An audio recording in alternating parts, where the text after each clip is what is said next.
기쁨과 위로를 주는 성도입니다. 우리 다 같이 4절부터 한 절씩 제가 읽고 여러분이 읽고 한 절씩 교독하도록 하겠습니다. 제가 먼저 읽겠습니다. 나는 기도할 때마다 그대를 생각하며 하나님께 늘 감사드립니다. 그것은 성도들에 대한 그대의 사랑과 주 예수님에 대한 그대의 믿음을 전해 들었기 때문입니다. 믿음을 통해 그리스도 안에서 우리가 누리는 모든 복을 그대가 알고 누리기를 기도합니다. 다 같이요. 나의 형제여 성도들에게 베푼 그대의 사랑이 많은 사람에게 기쁨을 주었고 아멘. 예, 또 같이 읽겠습니다. 또한 내가도 큰 기쁨과 위로가 되었습니다. 오네시모를 한 형제로 받아들이십시오. 아멘. 오늘 하나님과 교회에 기쁨과 위로를 주는 성도, 하나님과 교회에 기쁨과 위로를 주는 성도라는 제목으로 은혜를 나누고자 합니다. 어느 순진한 목사님이 목사님들의 세미나에 갔는데 세미나에서 유명한 강사분이 이렇게 말했습니다. 나는 내 인생의 최고의 시절을 아내가 아닌 다른 여자의 품에서 보냈습니다. 라고 말하자 사람들은 깜짝 놀랐습니다. 여러분, 이때 깜짝 놀라시는 분들은 두 가지가 있습니다. 예. 네. 예. 우리 건강한 교회를 체크하는 질문 중에 목사님이 술집에 가면이라는 제목이 있고 또 하나가 있습니다. 이런 게 있는데 이럴 때 당황하시는 분들은 약간 뭔가 마음에 지난달에 과거에 문제가 있는 분들입니다. 그래가지고 사람들이 깜짝 놀랐습니다. 예. 그런데 그 여자는 바로 저희 어머님입니다. 그렇게 말하자 사람들은 장래가 웃음바다가 돼버렸습니다. 예. 근데 이제 건강하신 분들은 벌써 저는 어린 시절 이 인생의 최고의 시절에 아내가 아닌 다른 여자 품에서 보냈습니다. 이렇게 말하면 그냥 킥킥 웃는데 대부분 이제 건강하지 않은 사람들이 모여있는 곳에는요, 깜짝 놀랍니다. 그러다가 저희 어머님입니다. 그럼 그때서야 웃는 겁니다. 왜 그럴까요? 예, 본인만 알겠죠. 그로부터 이제 시간이 흘렀습니다. 바로 이제 목사님이 거기에 이제 감동을 받아가지고, 나도 교회 가서 이걸 한번 써먹어야겠다. 이 농담을 한번 써먹어야겠다. 그러고 했는데 깜빡 잊어버리고 좀 세월이 흘러가고 쏜 겁니다. 그런 다음에 이제 성도들 앞에서 이제 딱 썼는데 뭐라 그랬냐면, 나는 내 인생 최고의 시절을 아내가 아닌 다른 여자의 품에서 보냈습니다. 라고 이야기하자 역시 성도들이 깜짝 놀랐습니다. 그래서 이제 많은 사람들이 웅성웅성거리기 시작했습니다. 그런데 이 순진한 목사님이 농담의 후반부를 영 생각이 나지 않는 겁니다. 그래가지고 10초가 지나고 20초가 지나고 계속 시간이 지나는데 마무리는 해야 되겠는데 어떻게 할지 몰라가지고 얼굴이 붉어진 목사님이 간신히 한마디 했습니다. 그런데 그 여자가 누군지 도무지 생각이 나지 않습니다. 그 이후로 목사님의 목회가 완전한 인간은 없습니다, 여러분. 온전한 의인도 없습니다. 그래서 천국은 믿음으로 가는 것입니다. 그런데 여러분은 천국에 얼마나 당당하게 들어갈 수 있는 자신이 있으십니까? 여러분은 천국에서 어떤 상급을 받도록 예비되어 있습니까? 주님은 말씀하십니다. 계시록 22장 12절에 이렇게 말씀하십니다. 다 같이 읽겠습니다. 보라, 내가 속히 오리니 내가 줄 상이 내게 있어 각 사람에게 그 행한 대로 갚아주리라. 아멘. 하나님은요, 우리가 지금 행하는 모든 것대로 하늘나라에서 갚아주시는 줄 믿으시기 바랍니다. 오늘 이 예배도 성공적으로 하나님께 올려드리면 이 예배에 대한 상급이 하늘나라에 그대로 쌓이게 되는 것을 우리는 알 수 있고 믿을 수 있고 보아서 경험적으로 알 수 있게 되는 것입니다. 오늘 말씀을 통해서 은혜를 받으시고 하나님과 이웃에게 하나님과 교회에 기쁨과 위로를 주는 성도님이 되시기를 주님의 이름으로 축복합니다. 첫 번째, 빌레몬은 기쁨과 위로를 주는 성도였습니다. 빌레몬은 기쁨과 위로를 주는 성도였습니다. 담임 목사는 날마다 성도들의 이름과 얼굴을 떠올리며 도고기도, 즉 중보기도를 합니다. 그런데 그 기도할 때에 어떤 성도는 첫 번째, 감사가 나오는 사람이 있습니다. 첫 번째 성도 중에 감사가 나오는 사람이 있습니다. 올바른 믿음을 가지고 사랑과 감사함으로 주의 일에 헌신하는 사람입니다. 가족들이 믿음 안에서 하나 되어 화목을 이루고 몸으로, 마음으로, 물질로 하나님 앞에 자기의 모든 것으로 주님을 기쁘게 하기 위해 섬기는 사람입니다. 그렇게 일하는 사람을 얼굴을 떠올리면 눈물이 나오며 감사가 나옵니다. 그러기에 담임 목사는 힘있게 기도합니다. 주여 감사합니다. 저희 가정을 더욱 사랑하시고 더 크신 축복을 베풀어 주시옵소서, 이렇게 기도합니다. 그러나 어떤 성도는 기도할 때에 두 번째 성도입니다. 한숨과 탄식이 나오는 사람이 있습니다. 주여 저희를 불쌍히 여기사 은혜를 베풀어 주시옵소서. 주여 아시지요. 긍휼을 베풀어 주시옵소서. 그리고 어떤 사람은 기도할 때 세 번째 사람입니다. 눈물이 나오고 잠을 못 자게 하는 사람이 있습니다. 주여 아시지요. 주여 판단하시지요. 그러나 용서하시옵소서. 빌레몬은 올바른 믿음과 확신으로 주님과 사도 바울을 기쁘게 하였다고 오늘 본문 5절에 말씀하고 있습니다. 그래서 사도 바울은 빌레몬을 생각하면서 기도할 때마다 감사한다고 그렇게 고백하였던 것입니다. 그는 바울의 전도를 받고 예수님을 믿었습니다. 가족들 모두 그리스도인이 되었습니다. 부인 아비아도 주의 일에 헌신하였고 그 아들 아키포는 선교사가 되어서 바울의 선교 동역자로 일했습니다. 그는 자기 집을 교회당으로 내어놓았고 자기 재산을 주의 일을 위해 사용했습니다.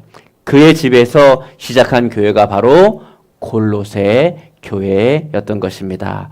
그리스도인의 믿음의 목적은 하나님의 인간 창조와 구원의 뜻과 같아야만 하는 것입니다. 하나님은 영광을 받으시기 위해서 인간을 창조하셨습니다. 이사야서 43장 7절을 다 같이 읽도록 하겠습니다. 내 이름으로 불려지는 모든 자, 곧 내가 내 영광을 위하여 창조한 자를 오게 하라. 그를 내가 지었고 그를 내가 만들었느니라. 아멘. 그래서 하나님은요, 특별히 인간에게 하나님의 형상을 가진 영혼을 부어 주신 것입니다. 그러나 이 하나님의 형상이 죄로 인해서 파괴되었습니다. 그래서 하나님은 너무너무 슬퍼하셨다고 이사야서 1장 4절에 말씀하고 있습니다. 읽겠습니다. 슬프다 범죄한 나라요 허물진 백성이요 행위가 부패한 자식이로다. 그들이 여호와를 바라며 이스라엘의 거룩하신 이를 만홀히 여겨 멀리하여 물러갔도다. 아멘. 그러나 사랑의 하나님은요, 그 죄악을 없이 하고 하나님의 형상을 회복하기 위해서 독생자 예수 그리스도를 이 땅에 보내사 십자가에 못 박혀 대속의 피를 흘려주셨은 것입니다. 하나님은 이처럼 우리를 사랑하시고 우리를 섬겨 주신 것입니다. 마태복음 20장 28절에 이렇게 말씀하십니다. 인자가 온 곳은 섬김을 받으려 함이 아니라 도리어 섬기려 하고 자기 목숨을 많은 사람의 대속물로 주려 함이니라. 아멘. 그러므로 그리스도인의 믿음의 목적은 첫 번째, 내 안에 하나님의 형상을 회복하는 것이고, 두 번째는 밖으로 하나님의 나라를 실현하는 것이고, 세 번째는 구원의 하나님께 영광을 돌리는 것입니다. 믿음을 확실히 가져야 합니다. 믿음의 목적에 하나님의 뜻과 같아야 되는 것입니다. 그래야 하나님이 기뻐하시며 함께해 주시는 것입니다. 썩어질 것, 있다가 없어질 것 때문에 분내고 다투는 자가 되지 마십시오. 주님은 경고하십니다. 디모데전서 6장 5절입니다. 읽겠습니다. 마음이 부패해지고 진리를 잃어버려 경건을 이익의 방도로 생각하는 자들은 다툼이 일어나니라. 아멘.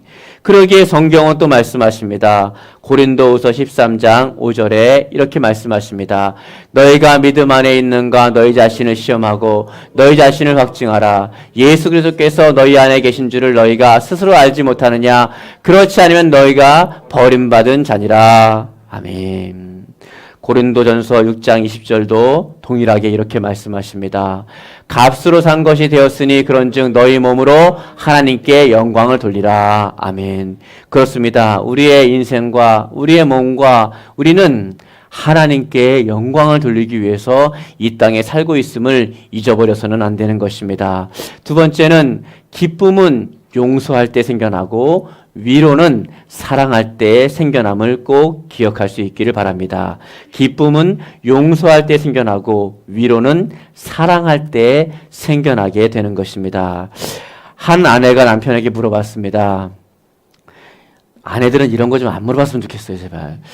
뭐라고 물어보냐 하면은 자기 결혼 전에 사귀었던 여자 있어? 이렇게 그런 건 물어보는 게 아닙니다. 솔직히 말해봐. 응? 그러니까 남편이 무뚝뚝하게 응 있어 그런 겁니다. 이렇게 말하면 안 되는데 정말 사랑했어? 이렇게 물어보는 겁니다. 그랬더니 이 눈치 없는 남편이 응 뜨겁게 사랑했어 그런 겁니다. 뽀뽀도 해봤어? 해봤지. 남편의 대답에 아내는 기가 차고 열이 받았었습니다. 그래가지고 지금도 그 여자를 사랑해? 이렇게 물어본 겁니다. 점점 심각해지죠. 그럼 사랑하지. 첫사랑인데. 얼씨구 천연스럽게 미소를 지으며 대답하는 남편을 보며 완전히 열이 오른 아내가 소리를 빽 질렀습니다. 제가 한 말이 아니고 그 아내가 한 말입니다. 이거 오해하지 마십시오. 그 아내가 이제 지금부터 하는 말은 제가 한 말이 아닙니다. 소리를 확 질렀습니다. 그럼 그년하고 결혼하지 그랬어? 그러자 남편 말, 제가 한 말이 아닙니다. 그 남편이 한 말입니다. 그래서 그년하고 결혼하고 지금까지 살고 있잖아. 이렇게 말한 겁니다. 아내가 첫사랑이었던 것이죠. 어쩐지 당당하더라고요. 여러분, 예수님을 믿으면 믿음 안에서 기쁨이 넘쳐나게 돼 있습니다.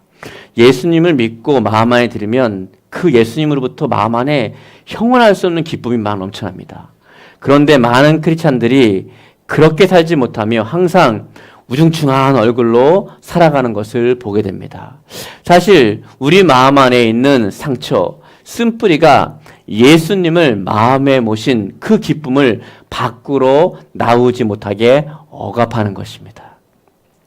그래서 예수님을 믿고도 기쁨이 없는 것입니다. 여러분 주변의 크리스찬들을 보십시오. 예수님을 그 마음에 모시고도 항상 어둡게 살아가는 기쁨이 없이 살아가는 사람들은 우리는 얼마나 많이 봅니까? 모두 우울증 가야처럼 우중충하게 이렇게 살아가는 사람 보면요. 참 답답합니다. 상처 때문이고 쓴뿌리 때문에 예수님을 그 안에 모셔서 그 안에 예수님으로 인해서 기쁨이 막 올라오는데 그 올라오는 기쁨을 상처와 쓴뿌리와 이런 모든 견고한 짐들이 다 가로막고 있는다는 사실을 깨닫게 되기를 바랍니다. 그 문제를 꼭 인생에서 해결받아야 합니다. 자신에 대해서 끊지 않으면 대대로 흘러가게 되어 있습니다. 내 때에서 끊어야 됩니다. 다시 따라합시다. 내 때에서 끊어야 한다. 우리 옆에 분을 보고 인사합시다. 당신 때에서 끊어야 합니다. 네, 당신 때에서 끊어야 합니다. 꼭 끊어야 합니다. 그렇지 않으면 대물림 됩니다. 반드시 대물림 돼서 고통이 흘러가는 것입니다. 그래서 혹시 옆에 분을 보면서 인사하겠습니다. 얼굴을 보면서 인사하세요. 우중충한 사람 보면 더 옆구리 찔러가지고, 항상 기뻐하십시오. 이제 우중충한 사람 보면요, 이제 아는 거예요. 저 우중충한 거는 이게 해결이 안 됐구나. 예수님을 구주로 영접하면 마음 안에서 기쁨이 솟아나게 되어 있습니다. 그거를 뭐가 억누르냐 하면 상처와 쓴뿌리와 이런 소울타이와 견고한 내면의 문제들이 그것을 다 가로막고 있는 거예요. 그래서 이 넘쳐나는 기쁨을 못하는 거예요. 그래서 이거를 해결하는 순간 기뻐할 수 있게 되는 줄 믿으시기 바랍니다. 우리 성도님들은요, 제가 보면 웃을 때 그렇게 예뻐요. 막 그렇게 막 할렐루야. 막 얼마나 예쁜지 몰라요. 막 그냥 항상 밝게 하는데 우중충하게 있으면은 가가지고요 옆구리를 찌르면서 뭐하러 그렇게 살아 이렇게 한마디 하시면 됩니다. 아시겠죠? 그러기에 예수님은 우리에게 말씀하십니다. 요한복음 17장 13절입니다. 다 같이 크게 읽겠습니다. 지금 내가 아버지께로 가오니 내가 세상에서 이 말을 하옵는 것은 그들로 내 기쁨을 그들 안에 충만히 가지게 하려 함이니이다. 아멘.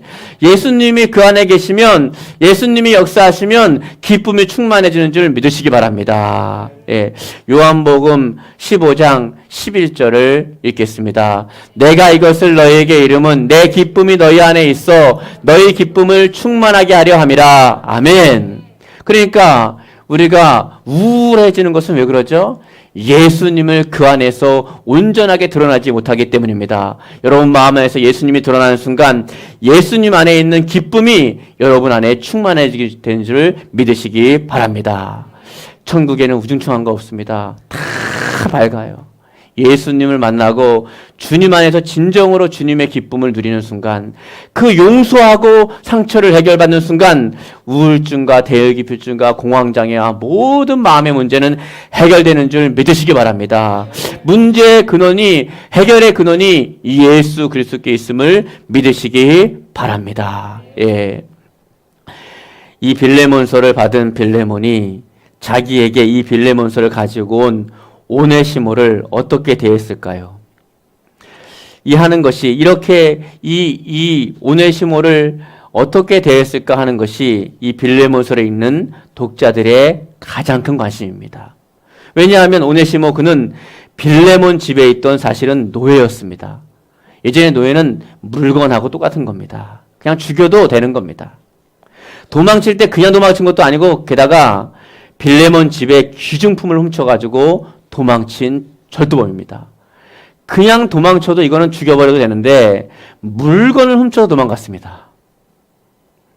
이건 아주 큰 죄죠. 그런데 빌레몬은 오네시모가 자기 앞에 돌아왔을 때에 그를 용서하고, 이 당시 문화로는 용서할 수가 없는 겁니다. 이 당시 문화로는 도저히 이 노예를 가만둘 수가 없는 겁니다. 자기는 용서할 때라도 주변에서 가만히 있지 않습니다. 그런데 그를 용서했다는 것입니다.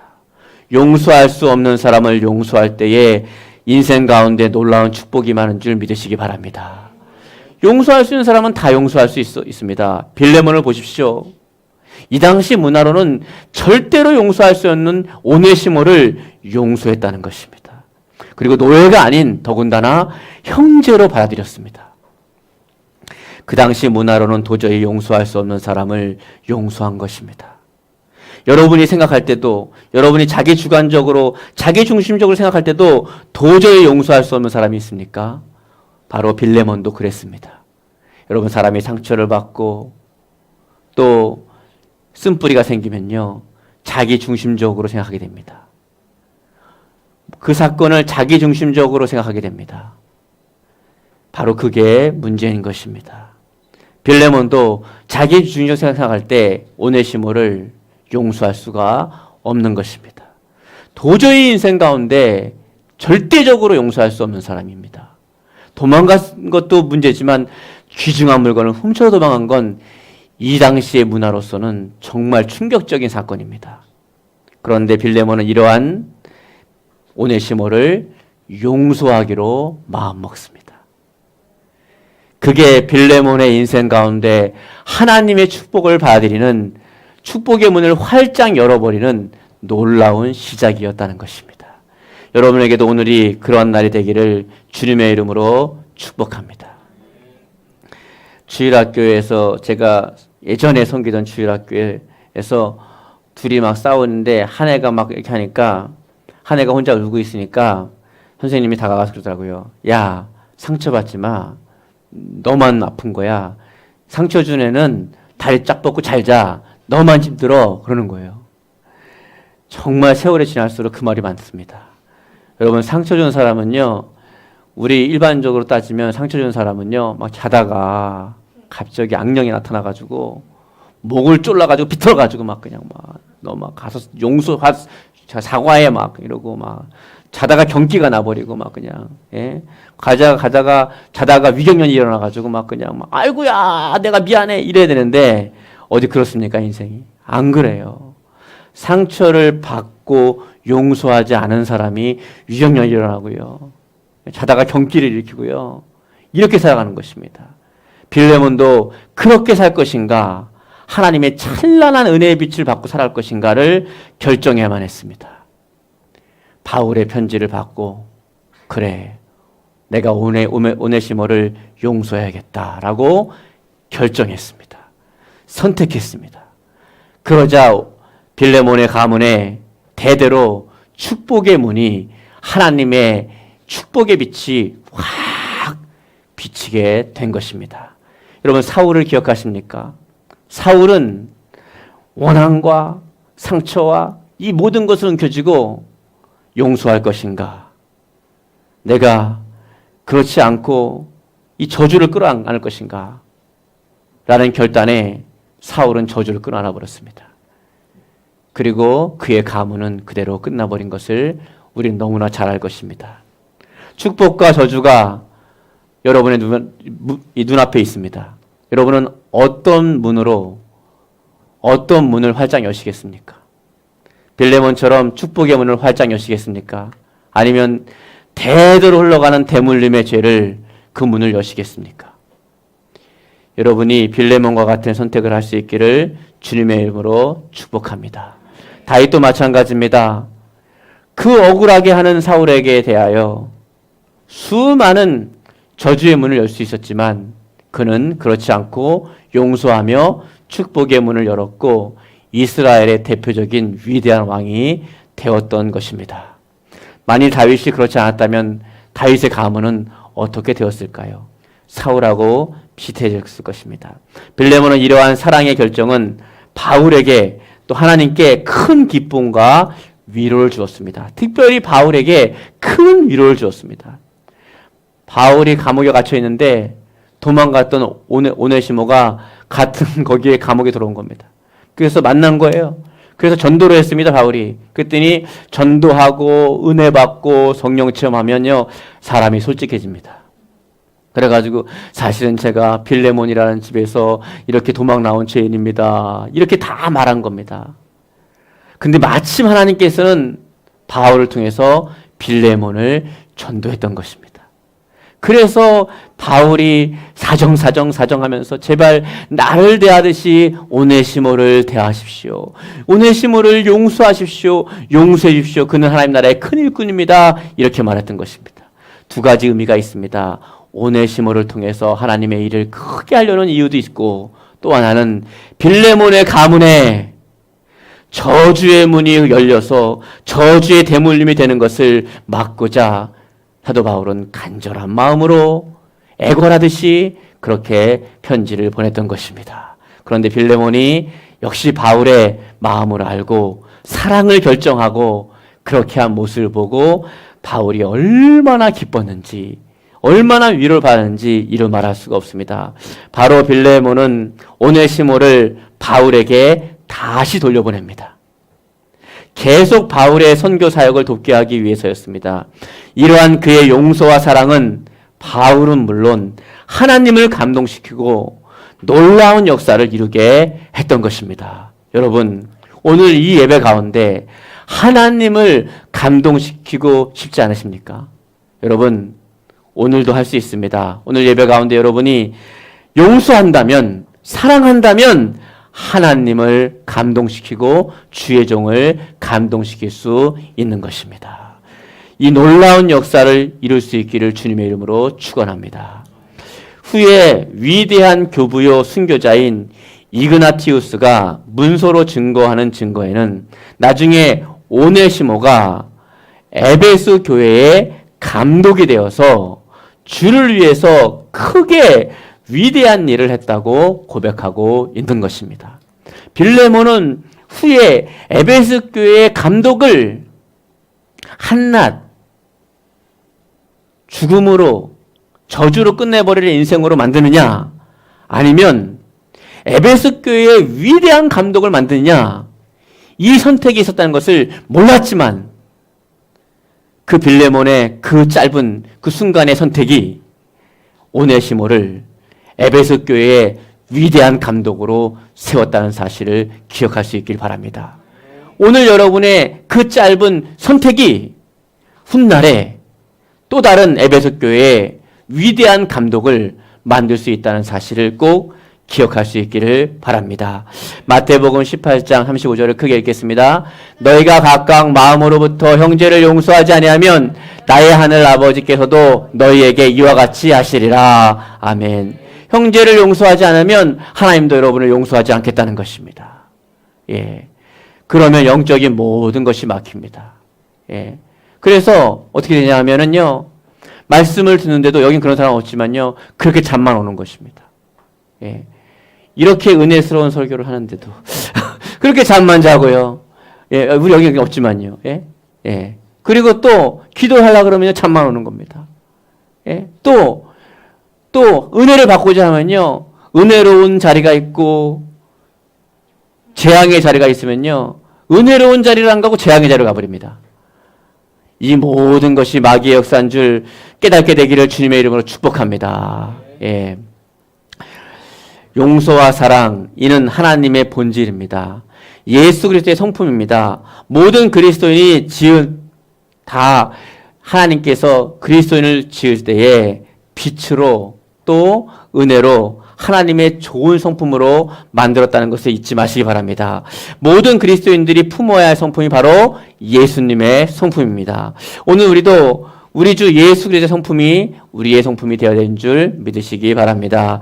빌레몬 같은 성도가 되어야 합니다. 그래서 용서와 사랑이 가슴속에 항상 있어야 합니다. 오늘 말씀 5절과 7절을 보십시오. 빌레몬서 5절입니다. 우리 읽겠습니다. 주 예수와 및 모든 성도에 대한 내 사랑과 믿음이 있음을 들음이. 얼마나 감사한 일입니까? 빌레몬서 1장 7절입니다. 읽겠습니다. 형제여, 성도들의 마음이 너로 말미암아 평안함을 얻었으니 내가 너의 사랑으로 많은 기쁨과 위로를 받노라. 아멘. 형제여, 성도들의 마음이 빌레몬 당신으로 말미암아 평안을 얻었다. 내가 당신의 사랑으로 많은 기쁨과 위로를 받았다는 것입니다. 사도 바울은 지금 목회하며 선교하며 많은 어려움과 힘든 가운데 있는데 이 빌레몬 같은 성도가 나타나니까요, 많은 기쁨과 위로가 충만하게 임했다는 것입니다. 이러한 성도가 되기를 예수님의 이름으로 축복합니다. 그러므로 주께서 이런 음성을 듣는 성도가 되시기를, 우리 주님께 이러한 음성을 듣는 성도가 되시기를 주님의 이름으로 축복합니다. 사랑하는 자여, 너의 용서와 사랑이 나에게 큰 기쁨과 위로를 주었노라. 이런 음성을 듣게 되길 바랍니다. 사랑하는 자여, 너의 용서와 사랑이 나에게 큰 기쁨과 위로를 주었노라. 그리고 성도들에게 이런 말을 듣는 성도가 되길 바랍니다. 성도님, 당신의 용서와 사랑이 큰 기쁨과 위로를 주었습니다. 이런 말을 듣게 되기를 축복합니다. 세 번째입니다. 우리 세 번째 보겠습니다. 예, 죄송합니다. 세 번째는 본이 되는 헌신이 기쁨과 위로를 줍니다. 본이 되는 헌신이 기쁨과 위로를 줍니다. 빌레몬은 예수를 영접하고 주를 위해 헌신하기를 기뻐했습니다. 자기의 집을 예배당으로 내어주고 자기의 모든 가족이 헌신했습니다. 몸과 마음과 물질을 바쳐 헌신했습니다. 오늘 말씀 6절, 7절을 다 같이 우리 읽도록 하겠습니다. 이로써 내 믿음의 교제와 우리 가운데 있는 선을 알게 하고 그리스도께 이르도록 역사하느니라. 형제여, 성도들의 마음이 너로 말미암아 평안함을 얻었으니 내가 너의 사랑으로 많은 기쁨과 위로를 받았노라. 아멘. 그런데 이 말씀에서 내 믿음의 교제라는 말은 사랑하기에 갖고 있는 모든 것을 아낌없이 나누어주며 끝까지 함께하는 것을 의미하고 있는 것입니다. 성도는 성령 안에서 서로 믿음의 교제를 나누어야 하는 것입니다. 그것이 교회입니다. 주님이 이루시고자 하는 것은 천국입니다. 즉 사랑의 빚진 자에게 사랑과 용서를 가지고 우리는 아낌없이 나누어주며 끝까지 함께하는 삶을 살아야 되는 것입니다. 이것이 바로 교회의 모습이고 천국 백성의 삶인 줄 믿으시기 바랍니다. 바로 여러분의 삶이 이러한 삶이 되기를 주님의 이름으로 축복합니다. 그래서 성경은 강권합니다. 고린도전서 10장 32절로 33절입니다. 유대인에게나 헬라인에게나 하나님의 교회나 거치는 자가 되지 말고 나와 같이 모든 일에 모든 사람을 기쁘게 하여 자신의 유익을 구하지 아니하고 많은 사람의 유익을 구하여 그들로 구원을 받게 하라. 아멘. 거치는 자는요, 교만하며 자기를 자랑하며 자랑을 일삼으며 위세를 부리고 대접을 받으려고 하고 당짓는 일을 하며 불평불만하는 자입니다. 이러한 인간은 마귀에게 쓰임받는 자입니다. 성경은 불순종의 아들들 가운데 역사하는 영이라고 말하고 있는 것입니다. 교회를 망하게 하는 자입니다. 그러나 성도는 아름다운 사랑과 덕 있는 언행, 사랑의 눈을, 사람의 눈을 의식하지 않는 진실한 헌신, 이것이 바로 교회를 부흥케 하는 줄 믿으시기를 바랍니다. 주님께 기쁨과 위로를 줍니다. 성도들에게 예수 믿을 맛이 나게 합니다. 목회자로 하여금 신나게 목회하게 합니다. 그러기에 성경은 이렇게 말씀하고 있습니다. 로마서 15장 2절입니다. 다 같이 읽겠습니다. 우리 각 사람이 이웃을 기쁘게 하되 선을 이루고 덕을 세우도록 할지니라. 아멘. 어떻게 하면 이웃을 기쁘게 하고 그 영혼을 구원할 수 있을까? 주님께로 인도할 수 있을까? 우리는 고민하며 살아가는 것이 성도의 본분인 줄 믿으시기 바랍니다. 디모데후서 2장 3절로 4절입니다. 다 같이 읽겠습니다. 너는 그리스도 예수의 좋은 병사로 나와 함께 고난을 받으라. 병사로 복무하는 자는 자기의 생활에 얽매이는 자가 하나도 없나니 이는 병사로 모집한 자를 기쁘게 하려 함이니라. 아멘. 불평 없이 성실한 헌신과 봉사로 교회를 섬기어 주님을 기쁘시게 하기를 바랍니다. 진실한 마음으로 헌신하여 목회자가 기쁨으로 목회하게 하십시오. 그것이 바로 하나님의 명령입니다. 히브리서 13장 17절에 이렇게 말씀하고 있습니다. 너희를 인도하는 자들에게 순종하고 복종하라. 그들은 너희 영혼을 위하여 경성하기를 자신들이 청산할 자인 것 같이 하느니라. 그들로 하여금 즐거움으로 이것을 하게 하고 근심으로 하게 하지 말라. 그렇지 않으면 너에게 유익이 없느니라. 아멘. 여러분, 그리하면 주님께는 영광이 되고 목회자와 성도에게는 기쁨과 위로가 되는 것을 믿으시기 바랍니다. 여러분에게는 축복과 상급이 있게 됩니다. 오늘 본문의 빌레몬을 보아도 온전하게 증명되지 않습니까? 빌레몬은 사도 바울의 그 힘든 목회 여정 가운데 기쁨과 유익을 주자 그 가문이 하나님의 손으로 일어나는 신수성가의 축복을 받게 된 것을 꼭 기억할 수 있기를 바랍니다. 예, 오늘 성경은 그래서 이렇게 말합니다. 갈라디아서 6장 6절입니다. 읽겠습니다. 가르침을 받는 자는 말씀을 가르치는 자와 모든 좋은 것을 함께하라. 아멘. 그렇습니다. 가르침을 받는 자는 모든 좋은 것을 함께하라고 말씀하고 있습니다. 너무 감사한 것이죠. 그러나 여러분, 저는 부족함이 없습니다. 그렇기 때문에 이렇게 좋은 것을 함께 나눌 필요는 없고요. 아까 말했듯이 빌레몬처럼 사랑하고 용서하십시오. 그걸로 저는 너무너무 감사하고 하나님은 기뻐하실 줄 믿으시기 바랍니다. 예, 잠언 22장 4절입니다. 함께 읽겠습니다. 겸손과 여호와를 경외함의 보상은 재물과 영광과 생명이니라. 아멘. 겸손하게 허리를 숙이고 하나님을 경외한다면 여러분에게 보상은 재물과 영광과 생명이라고 말씀하고 있습니다. 그러므로 여러분, 교회에 하나님과 교회에 기쁨과 위로를 주는 성도가 될 수 있기 바랍니다. 먼저는 자신을 용서하십시오. 그리고 여러분의 인생 가운데 살아오는 가정 속에 상처를 주고 쓴뿌리가 되는 모든 사람을 용서할 수 있기를 바랍니다. 용서할 수 있는 사람만 용서하는 것이 아니라 빌레몬처럼 용서할 수 없는 사람도 다 용서할 수 있기를 바랍니다. 그러면 여러분은 하나님에게 기쁨이 될 것이고 교회와 목회자와 모든 성도에게 기쁨과 위로를 주는 성도가 될 것이며 여러분의 가문에는 하나님의 영광의 축복의 빛이 비춰오는 축복의 문이 열려지게 될 것입니다. 어느 문을 여시겠습니까? 여러분은 용서하시고 사랑하셔서 하나님의 놀라운 복이 여러분의 가문에 흘러가게 되는 대물림이 축복의 대물림이 되는 가문 되기를 예수님의 이름으로 축원합니다. 우리